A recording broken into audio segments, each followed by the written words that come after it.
colegas, mantener el audio apagado y y cuando terminemos la exposición vamos a empezar la rueda de preguntas. Van a poder levantar las manos y activar sus audios. Y bueno, si no conocen, Claudia pues es colega, es enfermera desde Argentina, es directora también del curso superior de terapia de infusión y seguridad del paciente de Argentina, lo que es ATISPA. Es miembro también fundador de la sociedad ATISPA, es experta universitaria en todo lo que es terapia de infusión y viene trabajando actualmente en el hospital de Garrahan en lo que es patrulla de catéter, ¿no? Una excelente profesional y que el día de hoy pues nos está compartiendo sus conocimientos en beneficio pues de todas nosotras que venimos ahorita conectadas de diversos países, ¿no? Entonces, le damos la bienvenida y muy agradecida con cada una de ustedes por ese tiempo que se están dando para esta segunda masterclass. Claudia, te voy a dar la pantalla para que puedas compartir la tuya. Te voy a poner de Ok. anfitriona. Mm.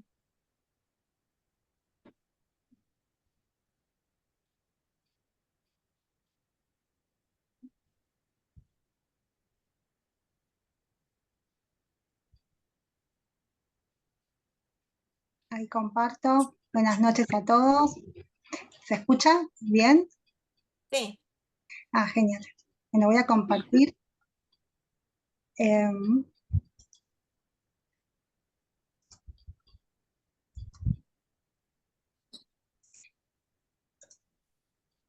¿Se ve? sí, Claudia, sí se ve. Sí, perfecto. Bueno, muchas gracias por la invitación. Eh, el tema de las obstrucciones es un gran tema, Ebony, y a todo el público. Es un problema que ya nos dice la bibliografía que pues, sucede en el 12% de todos los catéteres, sacando lo que es desplazamiento, infecciones y otras complicaciones. Puntualmente, hoy vamos a tratar el tema de obstrucción de catéter y para prevenirlo, ¿no? Bueno, voy a minimizar esto. Ahí está. La oclusión de un catéter se puede definir como una incapacidad parcial o permanente de obtener retorno sanguíneo a través de un catéter, de una luz. Y las consecuencias para el paciente puede ser que no se pueda utilizar el catéter, que retrase el tratamiento o que se deberá retirar para colocar uno nuevo, ¿sí? Entonces, eh, para los que no conozcan los diferentes catéteres, vamos a hacer un pequeño repaso. Todos los catéteres que están centralizados terminan en vena cava superior, ¿sí?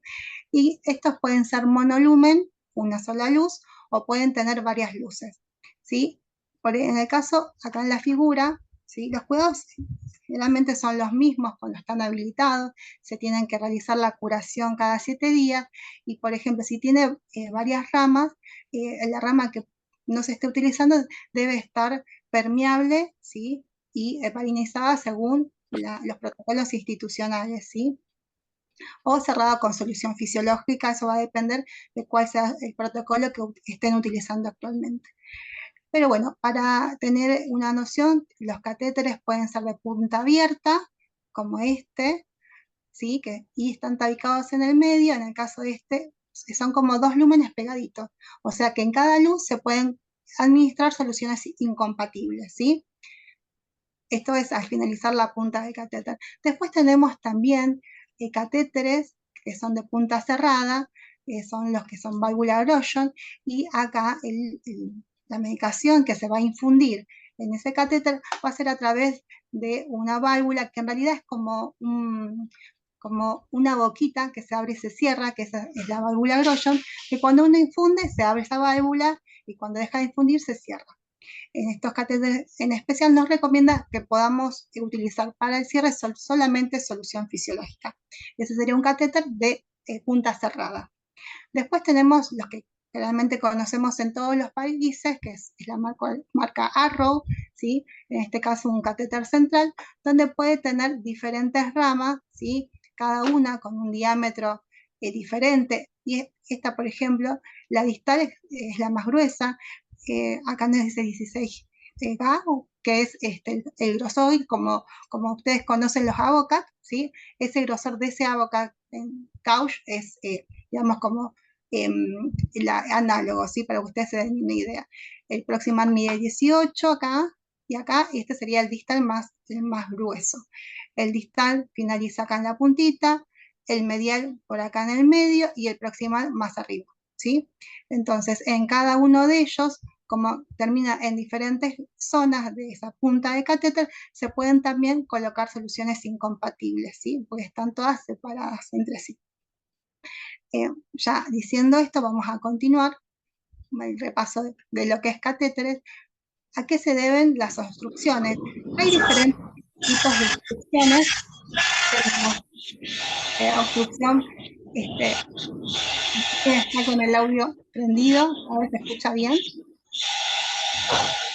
¿Pueden apagar sus audios, por favor? Gracias. Bueno, perfecto. Bueno, hay 3 tipos de obstrucciones: mecánica, trombótica y química, ¿sí? Con respecto a las obstrucciones químicas, se debe a la precipitación por, digamos, incompatibilidad tanto de solventes como de medicación en sí. Entonces, esto hace que haya esta disfuncionalidad de la obstrucción del catéter. Entonces, lo que nos recomiendan en las bibliografías es que si, por ejemplo, hay una nutrición parenteral, pase sola, sin, digamos, colocarle ningún paralelo, que se coloquen los filtros adecuados, que estén administrados con una bomba de infusión, ¿sí? Y ver el tamaño del filtro, que va a depender, digamos, si tiene lípidos o no, el tamaño del filtro. Pero en definitiva, lo que nos recomienda en esto, que es prevención de obstrucciones químicas, es que no coloquemos soluciones ENI, que es con soluciones incompatibles. Y ejemplos de esto es la anfotericina, que es incompatible con solución fisiológica, y la feginitoína con dextrosa. Entonces, si nosotros tenemos que administrar anfotericina, se debe, ya en varios hospitales ya lo realizan en un centro de mezcla o si lo preparan ustedes, tiene que pasar previamente un lavado con dextrosa, si está, vamos, con un plan de hidratación con solución fisiológica, dextrosa, paso a la anfotericina y posteriormente al pasaje de la anfotericina se lava con dextrosa y luego se pone el plan con solución fisiológica. Porque si entra en contacto con la solución fisiológica, va a comenzar a disfuncionar y hasta que no funcione más y ahí vamos a estar en problema. Entonces es muy importante saber con qué solvente o con qué está diluido para poder hacer los lavados correspondientes, ya sea con solución fisiológica o con dextrosa. En el hospital en el cual trabajo, podemos disponer de una tabla de compatibilidades de medicación, más que nada para usar cuando hay varias medicaciones que se tienen que pasar en un tiempo determinado y también cuando hay una restricción hídrica del paciente. Entonces, tener en cuenta, esta tabla es muy conveniente para que se administre en el tiempo y en forma, ¿sí? Y que no haya una obstrucción incompatible, por una solución incompatible. Bueno, vamos a lo que es obstrucción mecánica, que esto se debe, ¿sí? Que no tiene que ver, digamos, con el paciente, sino que hay algo mecánico que está ocurriendo que hace que no pueda tener ni retorno ni infusión, ¿sí? En el caso, hay que estar también en niños muy atentos a lo que, a lo que nos refieran, si refieren dolor, las caras, porque muchas veces los niños no se quejan de dolor ni molestia porque no quieren que los vuelvan a pinchar. Entonces hay que estar en este caso atentos a los niños y también a los pacientes que tengan alteración del sensorio, ¿sí? Bueno, tenemos en la primera imagen una oclusión mecánica donde el catéter está clampeado por afuera. Entonces, cuando hay una disfunción, hay que ver desde el sachet, las tubuladuras, hasta el catéter. Si tiene una gasa o no se puede observar bien el sitio de salida, hay que volverlo a curar y ver que no esté alguna tubuladura retorcida.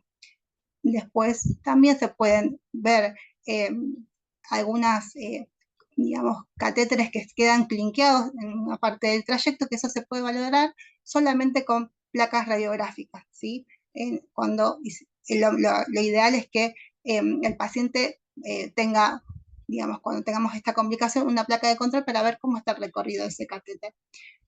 También cuando el catéter se desplaza, puede ser que hay pérdida de retorno porque está periférico, ¿sí? También ver el tema de los conectores libre de agujas que estén limpios. En este caso, como verán, hay restos de sangre, y esto puede ser que haya una disfuncionalidad del tapón clave, ¿sí?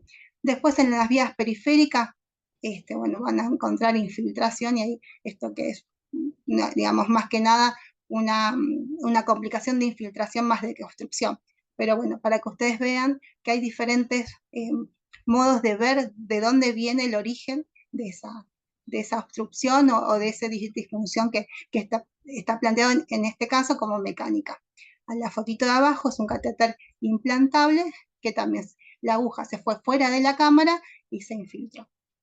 Entonces, tampoco estemos seguros, siempre hay que observar al paciente, el dispositivo, porque aunque sea un catéter central y muy bueno como el implantable, también pueden ocurrir estas complicaciones, por ejemplo, de infiltración por falta de cuidado, ¿sí? Bueno. Acá vamos a ver también, esto que vemos acá es el síndrome de Pichoff, que es el acodamiento que está, ¿sí? Desde la primera costilla hasta la clavícula.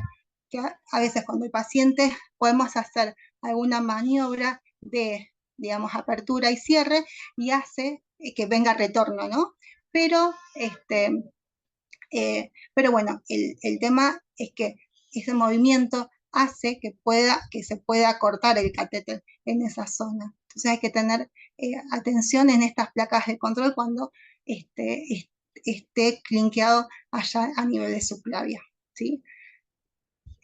Con respecto a todo lo que es prevención para adultos, en este caso, por ejemplo, lo que nos dicen es que este es sacado del manual, la extracción del manual Gabasel de PIC y líneas medias, que todo esto, como veníamos hablando, me van a escuchar mucho hablando de por qué se debe, que es por la administración de hemos componentes, por la extracción de sangre, por la nutrición parenteral con lípidos, que no se realiza un buen lavado antes de colocar una nutrición parenteral. Lo recomendable es lavar con solución fisiológica, y también cuando se hacen pruebas de contraste en pacientes que tengan, por ejemplo, catéteres PowerPit que soporten presiones de esas características, más que nada en los contrastes que son viscosos, ¿sí? Bueno, como verán acá, también es un catéter que está enlazado y que, bueno, no está centralizado. Otros tipos de obstrucciones también, como decíamos, las mecánicas, ¿sí? Donde acá podemos ver que está todo clinqueadito. Este catéter en algún momento va a dejar de funcionar porque se puede romper, se puede, y también podemos obtener retorno de ahí porque se puede romper, así que ese catéter también puede tener una falla mecánica. Luego tenemos los catéteres que tienen retorno, ¿sí? Esto también, por eso es tan importante el cuidado, ¿no? Para evitar el coágulo en el intralumen.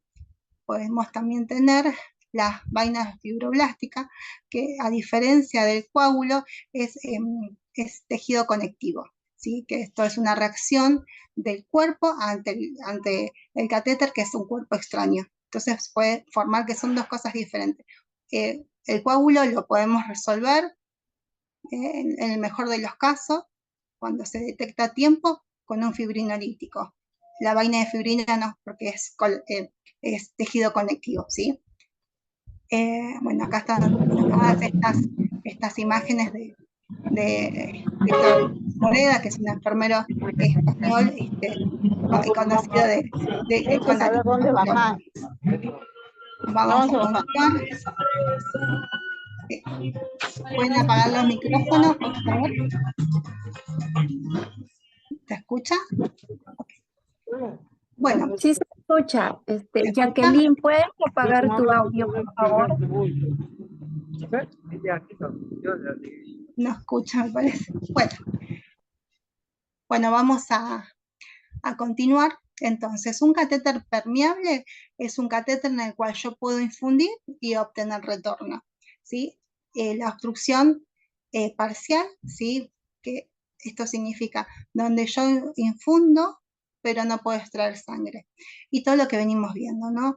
El tema de que puede haber resultado de un flash ineficiente, que se realice la extracción de sangre frecuentemente por ese catéter. También lo que se puede hacer cuando estamos haciendo las maniobras para obtener retorno es pedir que el paciente tose un poquitito, ¿sí? Para poder obtener por ese mecanismo de Valsalva retorno venoso. Y bueno, también que tenga un coagulito en la punta del catéter. Bueno, todo lo que venimos viendo, ¿no? Lo resumimos ahí. Pero en el cual, en esta obstrucción parcial, yo puedo infundir. Después tenemos la obstrucción total, que no nos permite ni aspirar ni infundir, ¿sí? Y si uno intenta realizar una maniobra de infusión con una jeringa de 10, digamos, hace resistencia y hasta con una jeringa de 10 se puede romper un catéter. Entonces, si tenemos resistencia en la infusión, no hay que hacer fuerza, ¿sí? Porque podemos provocar que ese coagulito vaya al torrente sanguíneo, ¿sí? Hay diferentes antídotos, ¿sí? Ante la problemática que tenemos, ¿no? Si es química, podemos tener una solución ácida, que esto se puede conseguir tal vez en España o en Estados Unidos, en Argentina y en Latinoamérica. Hay poca bibliografía con respecto a estos antídotos, con el uso de la problemática, por ejemplo, de precipitados de pH bajo o pH altos. Por ejemplo, acá nos hablan de utilizar bicarbonato molar 8,5 en contrastes o resonancias, etanol, para desobstruir obstrucciones con lípidos, ¿sí? Uroquinasa, esta uroquinasa por ahí sí se utiliza en Argentina, pero también se utiliza el firinolítico que se conoce como Actilisa o Alteplas. Pero en general, para el resto de las obstrucciones que no sean por trombos, en Argentina no hay solución. Y las mecánicas por ahí tal vez se pueden resolver acomodando el catéter y demás, pero entonces como no tenemos muchas opciones de solución, lo importante de todo esto es prevenir para no tener esta complicación, ¿no? De tener que sacar el catéter o recambiarlo. Bueno. Tenemos diferentes factores del paciente que influyen para que haya retorno en un catéter. Por ejemplo, el toser, el estornudar, en los niños el llanto, ¿sí? Los vómitos, el movimiento en sí. Esto genera una presión vascular en el paciente causando reflujo. Y esto lo vamos a notar mucho cuando tenemos a un paciente con un flujo bajito, ¿sí? Cuando empieza a llorar, ven por la tubuladora que viene retorno. Eso es propio de factores internos del paciente. Acá vamos a ver si, un video de cómo sucede esto, ¿sí? Cuando tose y si eso se mantiene, esa sangre en el intralumen y no lavamos, eso se puede tapar. Otros factores externos serían cuando suena la bomba y no vamos inmediatamente para ver por qué deja de funcionar, cuando se nos vacían los sueros, cuando hay una desconexión del conector libre de aguja con una técnica incorrecta, y cuando el catéter está en reposo, se abren los clampos. Entonces ahí también hay un movimiento en el intralumen que hace que haya este retorno venoso.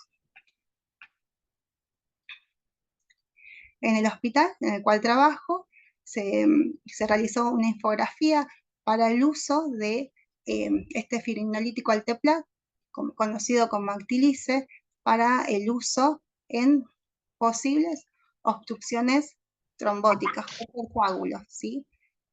En el cual siempre decimos posible, porque muchas veces puede ser que sea una obstrucción química que pase inadvertida, ¿no? Entonces, como nunca tenemos la seguridad, vemos la curación que esté, digamos, correcta, que se vea que no está nada estrangulado, si hay algún conector se cambia, o sea, que no estén clampeados por ahí, clampeado el catéter con las pinzas, o sea, todo eso lo tenemos que sortear antes de administrar el Actilice.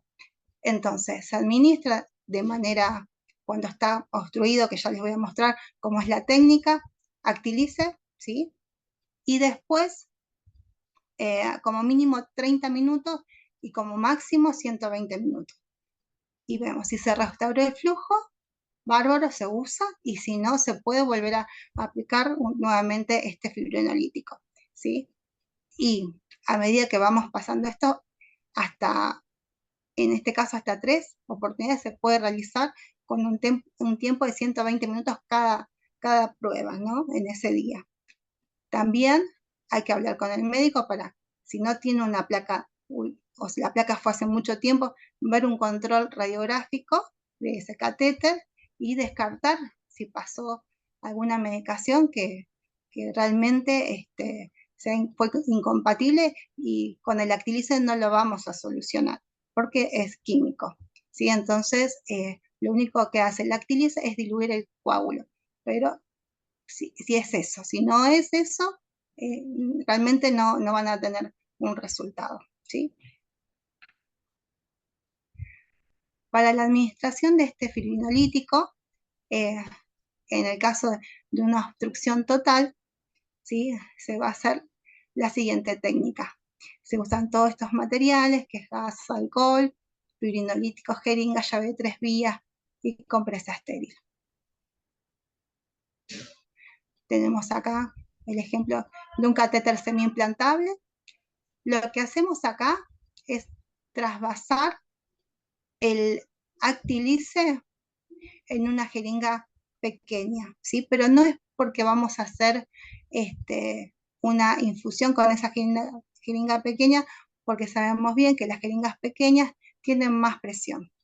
Es a modo ilustrativo para que ustedes puedan observar cómo ingresa el Actilice de manera pasiva.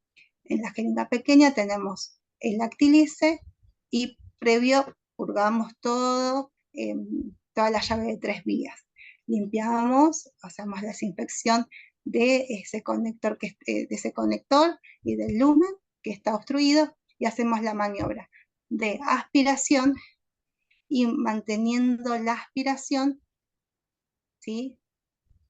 Giro la llave para que ingrese pasivamente ese Actilice.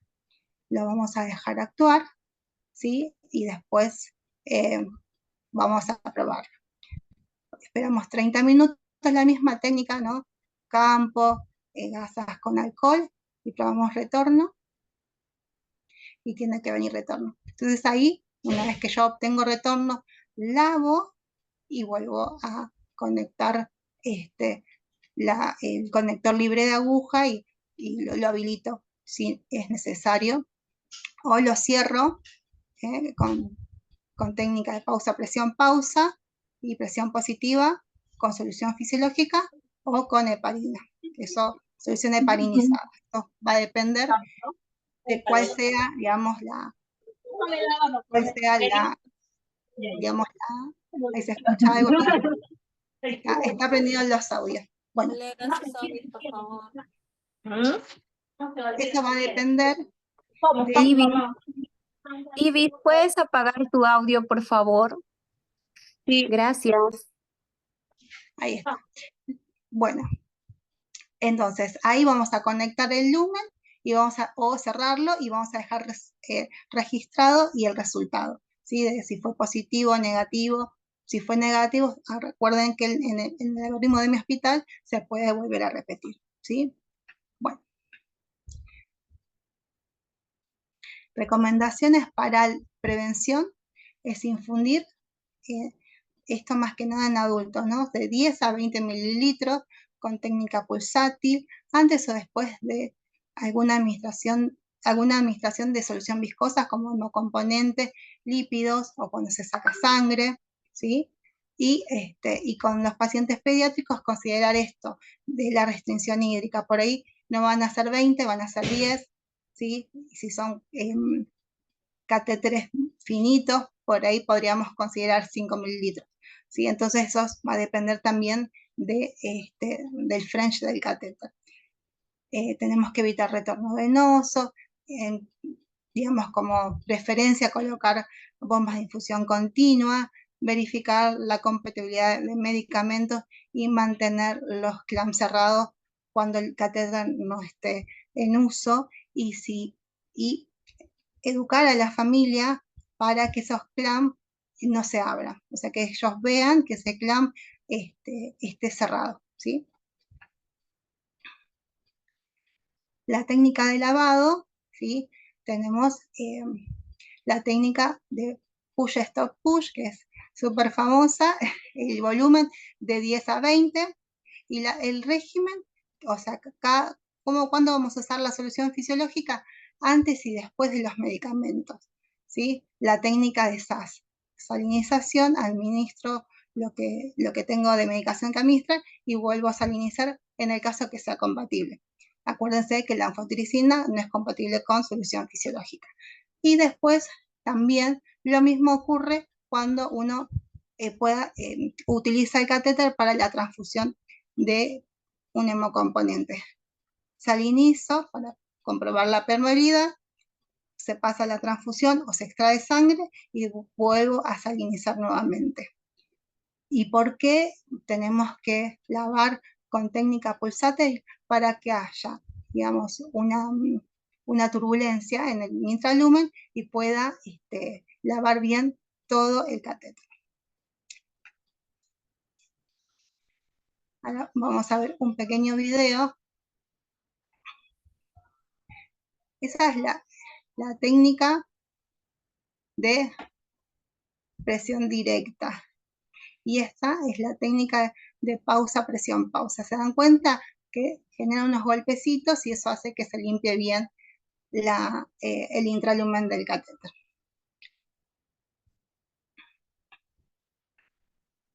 Bueno, estas recomendaciones vuelven a hablar también en pacientes adultos, también en pediátricos, que se tiene que lavar con solución de manera pulsada, en adultos 20 litros de suero, más que nada cuando se pasan medios de contraste, cuando se administran hemocomponentes o hemoderivados, cuando hay un cambio de nutrición parenteral, hay que lavarlo en el cambio. Eso, digamos, tiene que suceder, porque si no, ese catéter, digamos, no va a estar bien permeable.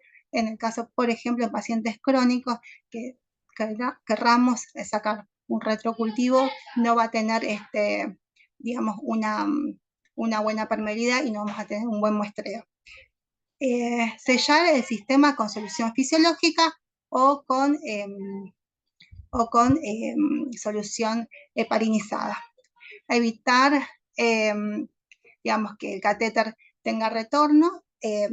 Cuando uno va a desconectar, ¿sí? Con el conector libre de aguja, tenemos que ver cuál va a ser, qué tipo de conector tenemos para saber el desplazamiento y saber cómo se tiene que desconectar esa jeringa, que también lo vamos a ver ahora. Sí, ahora lo vamos a ver porque acá lo tengo. Bueno, tenemos diferentes conectores, ¿sí? Conectores antirreflujo, conectores de desplazamiento positivo, conectores de desplazamiento negativo, conectores de desplazamiento neutro y conectores unidireccionales antirreflujo. Entonces, como hay varios en el mercado,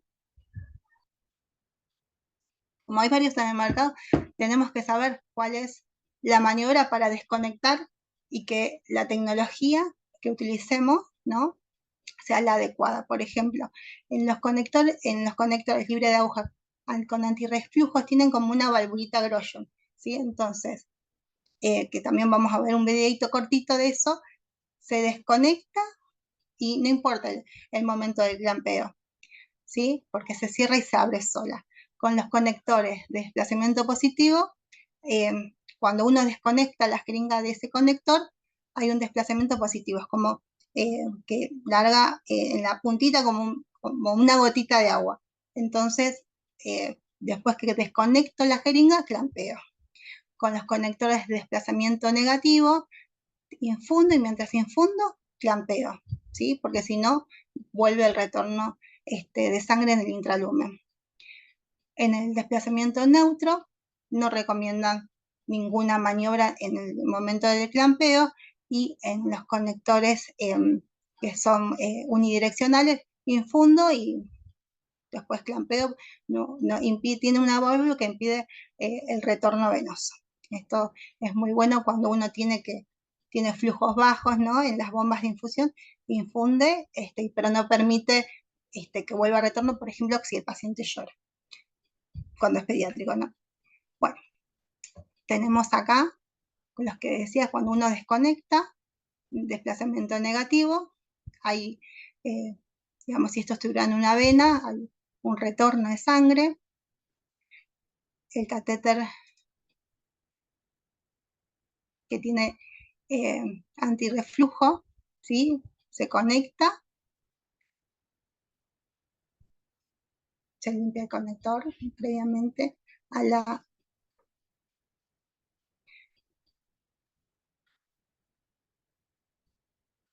conector, y como ven, tiene como una valvulita abajo que se abre y se cierra.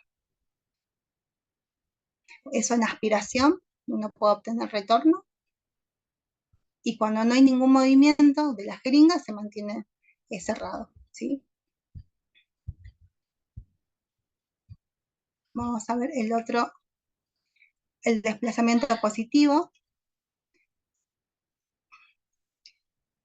Infundo y la gotita queda acá.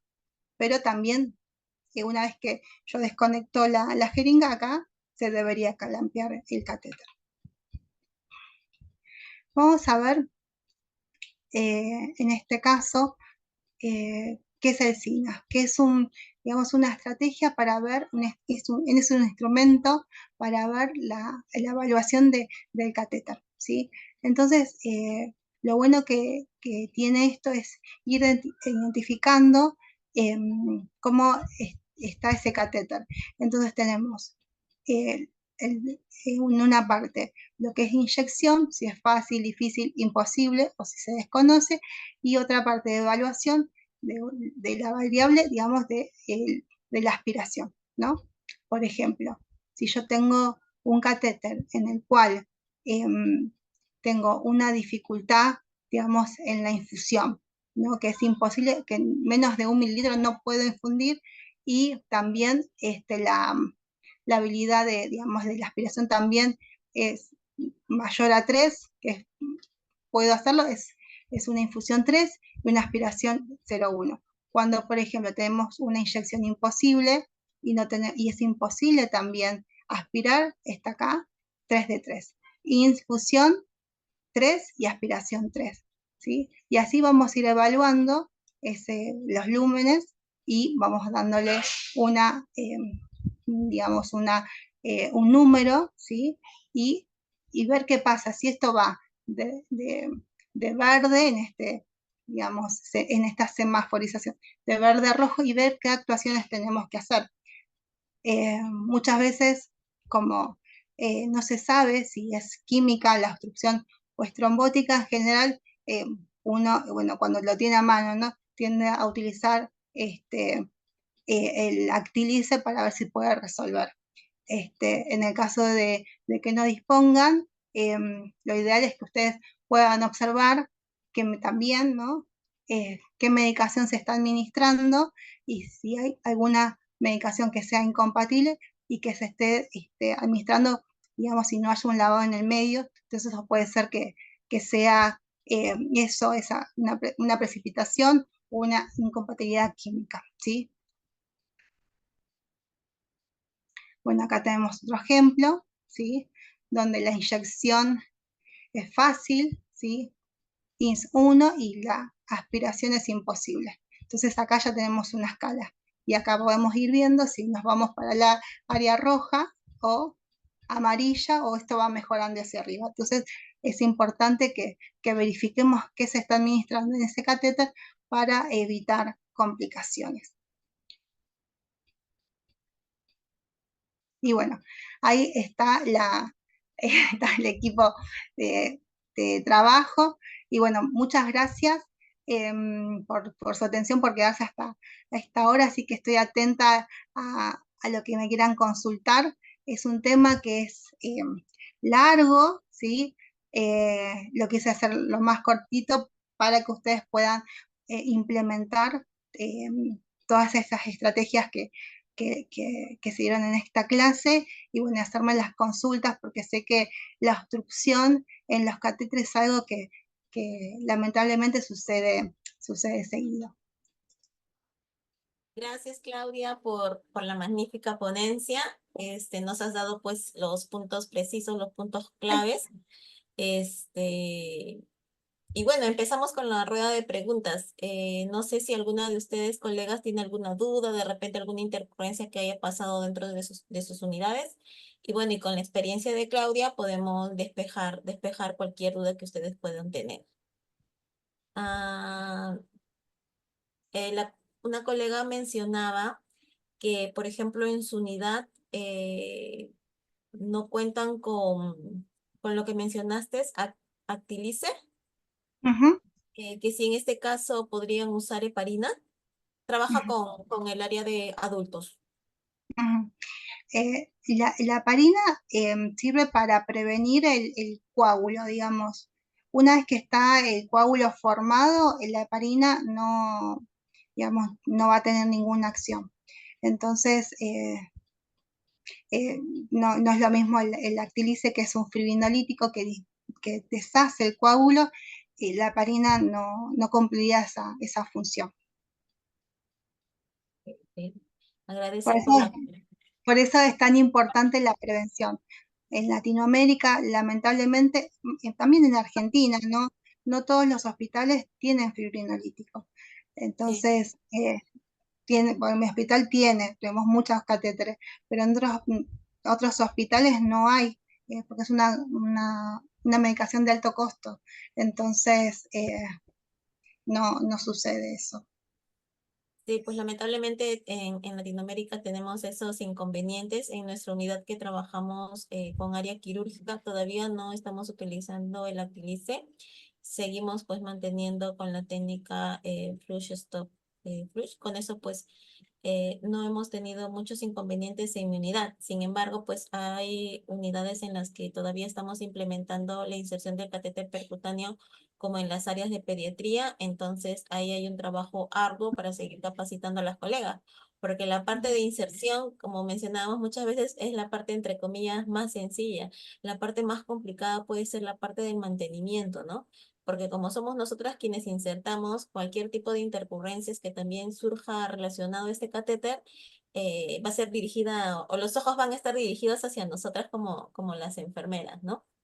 Acá Ujú. agradecen por tu ponencia, excelente ponencia, gracias por compartir tus conocimientos. Están pidiendo también la tabla que la tabla que enseñaste de incompatibilidad.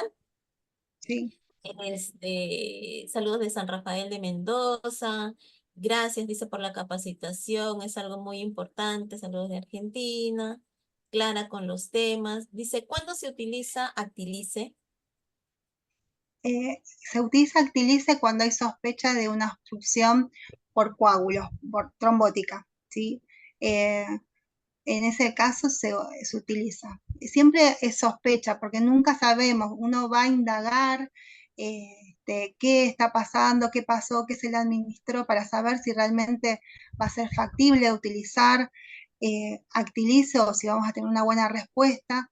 Y a veces no está incierto, no saben, estaba pasando el plancito y empezó a sonar la bomba, entonces ahí ya nosotros al disponer del Actilice lo utilizamos.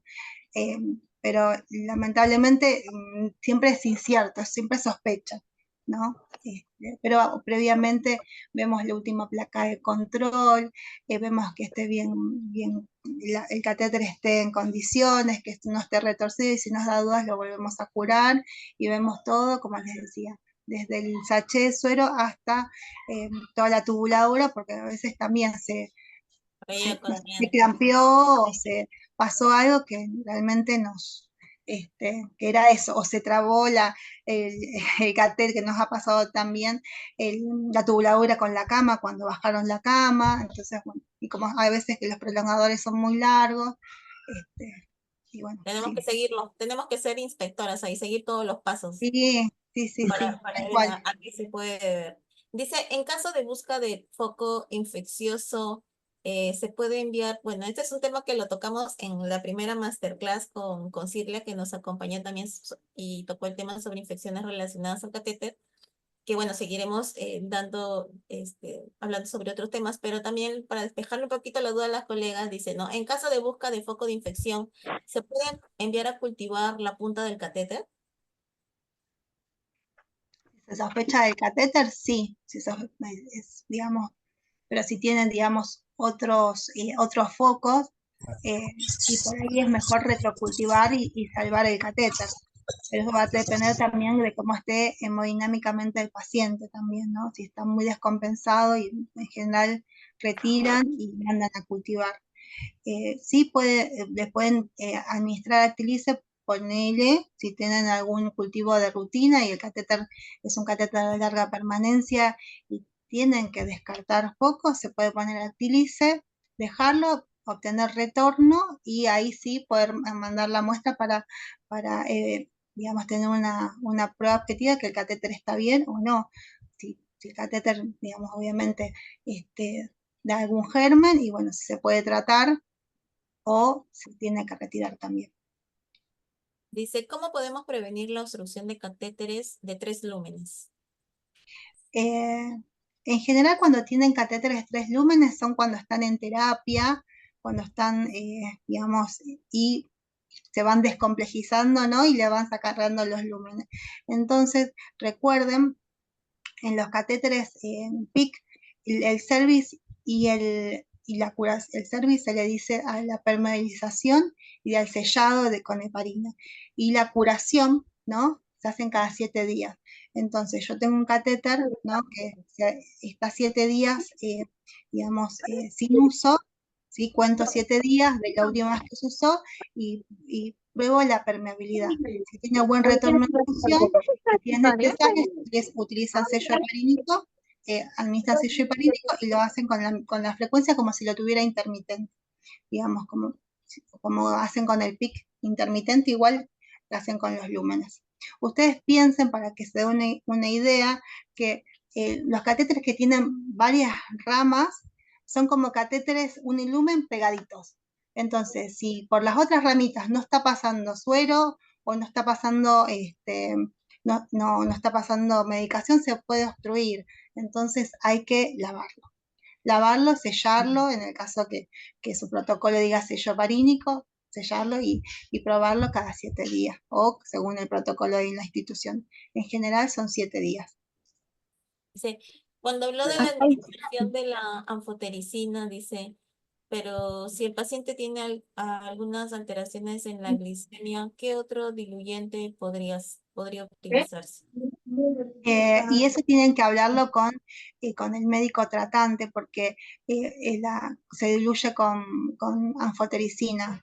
En todo caso tendrán que chequear la glucemia y la insulina del paciente, supongo. Pero sí, no es compatible con solución salina. Otra pregunta de la anfotericina, dice. Para evitar la obstrucción química en la administración de anfotericina, habló de permeabilidad con dextrosa. ¿De qué porcentaje? Al 5%. Mínimo, ¿no? Ujú.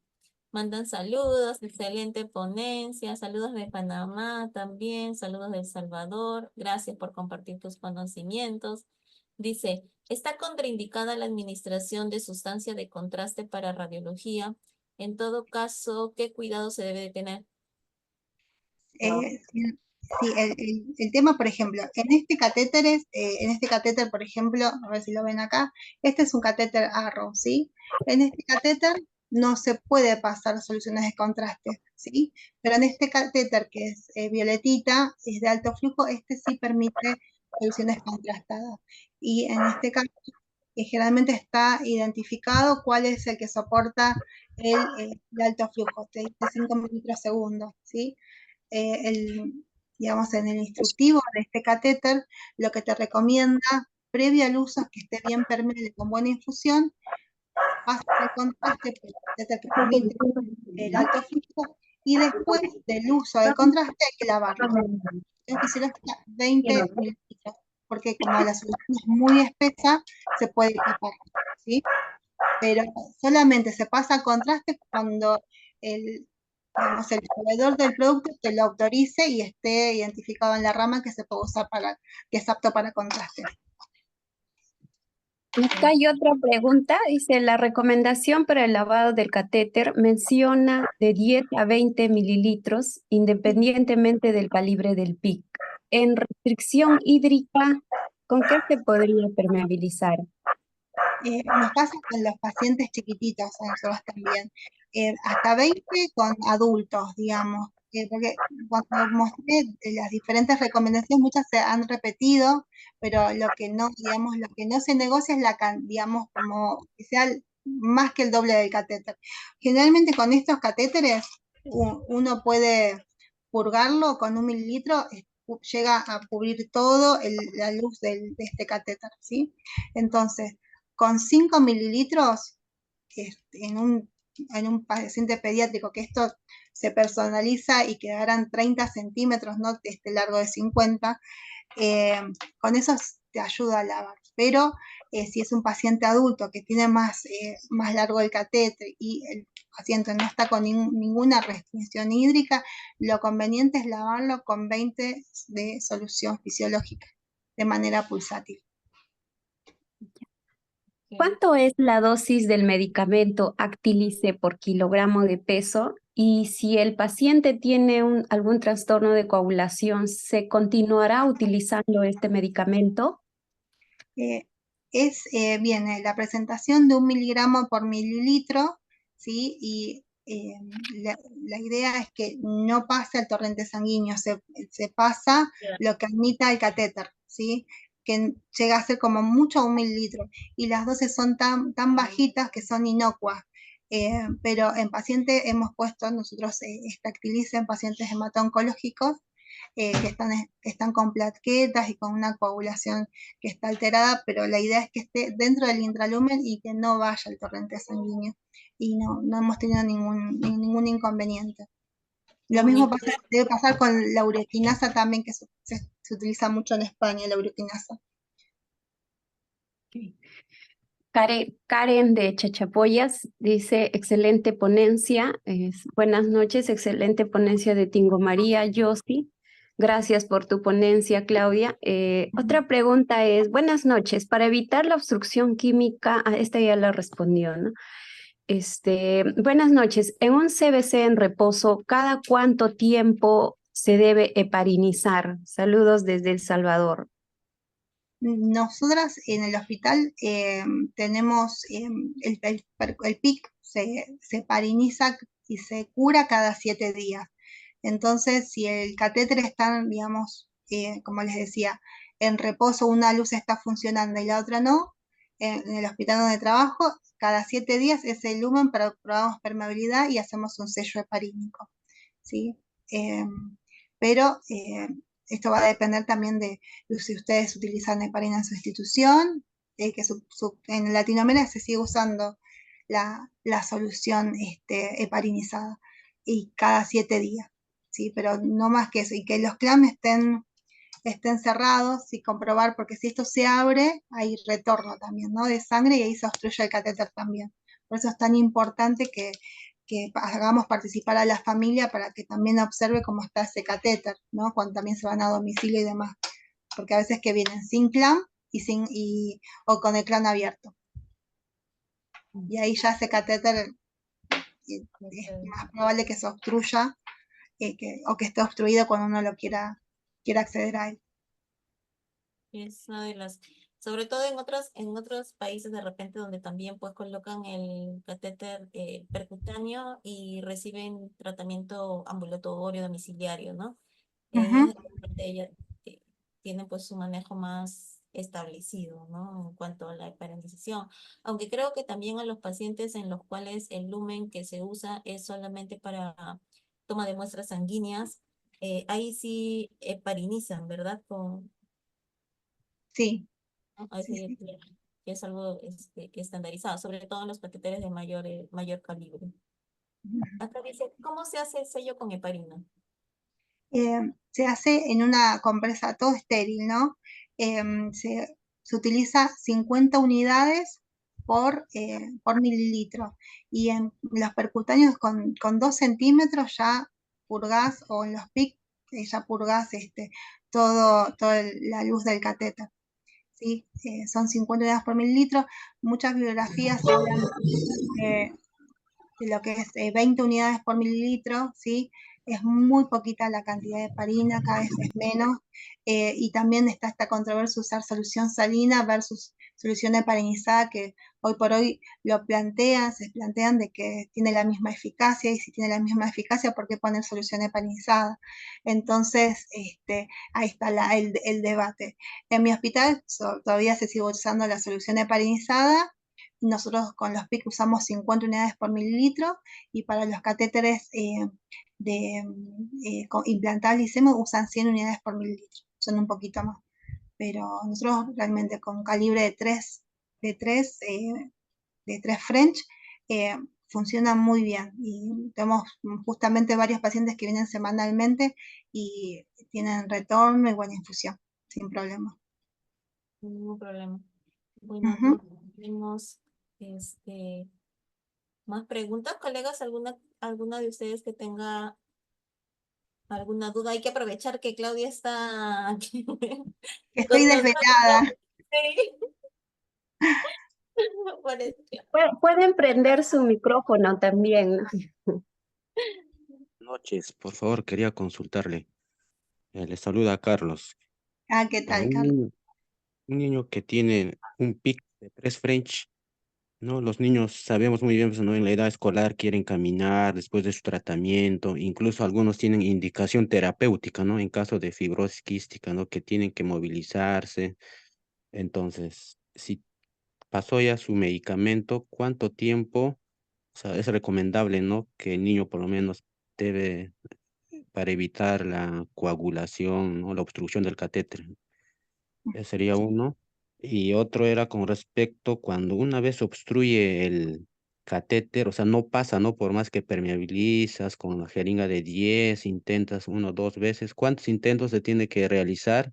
¿Y cuáles son las pautas para decir, ¿no? Que este catéter prácticamente está obstruido totalmente, se debe retirar? Entonces, ¿qué pautas debemos tener en cuenta? Y otro era con respecto al factor de coagulación. Aquí sería muy importante evaluar para ver este tipo de obstrucciones en los niños, ¿no? O en pacientes que si sufren factor de coagulación no se debería usar este tipo de catéteres. Ujú. Muchas Bueno, gracias. bueno, gracias, Carlos, por las preguntas. Muchas preguntas, muchas inquietudes. Bueno, con respecto a los pacientes FQP, eh, digamos, uno puede cerrar el catéter para que vaya al baño. Generalmente nosotros en el hospital, cuando tienen estudios que son prolongados, ese paciente tiene que ir a, por ejemplo, a una eh, resonancia donde no puede ir con la bomba de infusión, se lo deja intermitente. Y esto puede estar 1, 2 horas, 3 fuera de su sala, y si se cierra lavando con técnica pulsátil y luego a presión positiva, ¿sí? Digamos, donde infunde y clampeo, puede estar ese catéter hasta que regrese digamos, de ese estudio. En pacientes, hemos tenido un caso de un paciente FQP que se administraba la medicación en la casa, y quería hacer su vida, digamos, como lo más, y que tenían enfermeras a domicilio y demás, que se lo desconectaban, y como cuando pasa con la internación domiciliaria, como se hace en la internación domiciliaria con la inducción parenteral, que hacen descanso de 12 horas, bueno, con el FQP igual. Lo que, Carlos, vos tenés que ver, que cuando laves el catéter esté bien permeable, lo clampees, ¿sí? Y que ese clamp lo mantengas cerradito, ¿ves acá? Si ese clamp se abre, ¿sí? Ahí se puede obstruir. Entonces nosotros lo que hacemos en pacientes que son muy inquietos, les ponemos una cintita en el clamp, ¿sí? Para evitar que esto se desplace hacia abajo y se abra y se obstruya el catéter. En los pacientes ambulatorios también, porque son bastante inquietos en la casa y bueno, hay que indicarlos que los chicos no toquen y que ese clamp no se abra. Si el clamp no se abre, vas a estar genial, no se te va a tapar el catéter y si lo dejas bien permeable. La otra pregunta era ¿cuántos intentos? Al no tener ustedes, digamos, en este momento, ninguna posibilidad de antídoto, yo te diría que pruebes 2 veces y ya, porque si vos infundís, rompes el catéter o podés enviar un coágulo en el torrente sanguíneo, porque no tenés nada a que diluya o el precipitado o el coágulo, ¿sí? Entonces, ¿hay retorno? Si el retorno está y lo agarraste inmediatamente, ponele que se desconectó, limpiaste el conector, inmediatamente lo vas a poder lavar bien. Pero si ya pasó un tiempo prolongado, ahí sí, el coágulo se formó y ahí ya no hay cómo disolverlo si no tenés un antídoto, ¿sí? Entonces ahí nosotros le decimos hizo la morcilla, como ya no hay más nada que hacer y ya se hace, no es útil. Y con respecto a los pacientes que tienen factores de coagulación, hay muchos pacientes que son, que, que utilizan estos factores y tienen PIC y andan muy bien, porque no los tienen que estar pinchando, ya tienen un catéter ahí donde le ponen los factores ante cualquier urgencia y sí, funcionan. En el hospital les colocan PIC a esos pacientes hematológicos. Clau, dice qué significa FQP. Fibrosis quística pulmonar. Está, Para las colegas que estaban preguntando. La Si placa son de pacientes que hacen regularmente alguna toilette de antibióticos, ¿sí? Y necesitan un acceso seguro.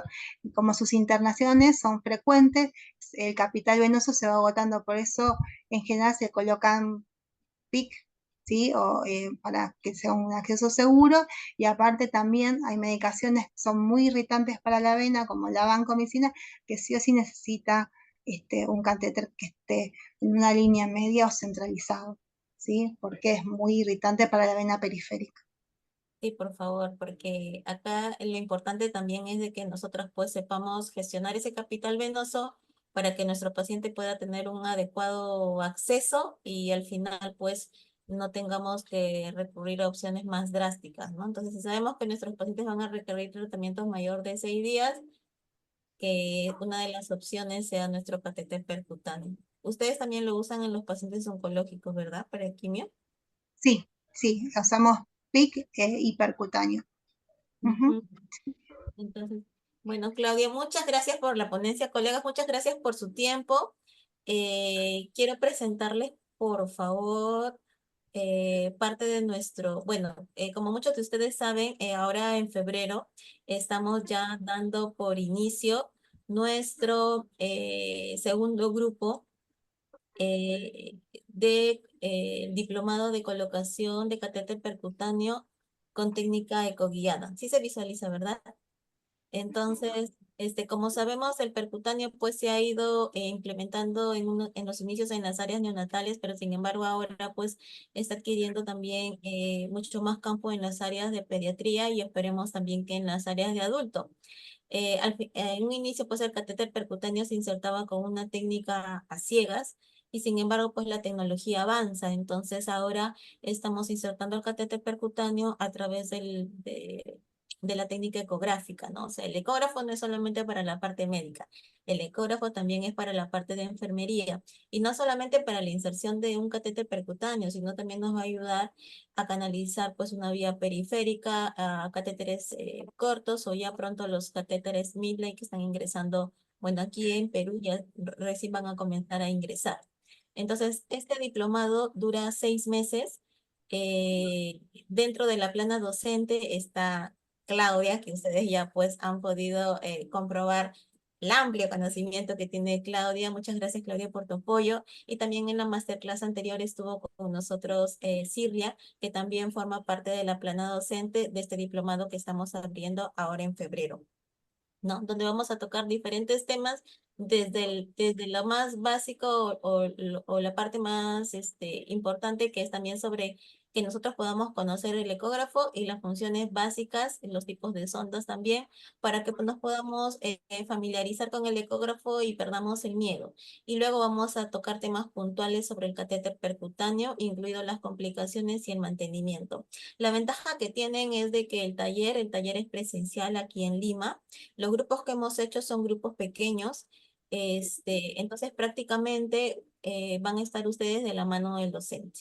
Entonces vamos a pasar por diferentes estaciones en grupos pequeños donde ustedes van a poder despejar cualquier duda que ustedes tengan, que se les haya quedado durante estos 6 meses que van a hacer de capacitaciones. Contamos también con el doctor Horacio Cuesta. El doctor Horacio es médico en el hospital de Garrahan, es médico cirujano pediatra. Él es un capo en todo lo que es el ecógrafo, que nos va a enseñar pues las funciones básicas del ecógrafo, ¿no? Y contamos con la licenciada Silvia Álvarez, que ustedes también ya han tenido hace como 15 días atrás, han tenido la primera masterclass con ella, que nos habló todo sobre lo que es infecciones relacionadas al catéter. Y también tenemos a Claudia, que ya ustedes el día de hoy pues la están conociendo. Entonces vale 24 créditos, auspiciado por la Universidad San Luis Gonzaga de Ica. Las clases son vía Zoom, el taller sí es presencial aquí en Lima, Perú, e iniciamos este 23 de febrero. Entonces, eh, el catéter percutáneo se coloca no solo en neos, sino en pacientes pediátricos y en pacientes adultos. Lo único que nos va a diferenciar es el tipo de calibre o de French que ustedes van a utilizar en este tipo de pacientes según la edad. Y bueno, y el ecógrafo nos va a abrir la mente un montón. Así que bueno, las cosas van cambiando, el conocimiento también tiene que ir aumentando. Empecemos nuestro año 2024, pues de la mano de estos grandes ponentes que nos han acompañado el día de hoy, ¿no? Entonces, como nos mencionaba acá nuestro colega Ángel León, Claudita dice felicitaciones por la ponencia, por el conocimiento que nos estás compartiendo, e iniciar el año pues reforzando con estos conocimientos y aprendiendo, pues es la mejor forma de seguir dejando nuestra profesión en alto, ¿no? Y eso es muy importante. Entonces, colegas, les invito a que si tienen alguna duda referente a este segundo grupo del diplomado de colocación de PIC con técnica ecoguiada, nos escriban al WhatsApp que hemos creado un WhatsApp grupal, Claudita, con los colegas que se han inscrito el día de hoy a las clases. Entonces, ahí les vamos a estar enviando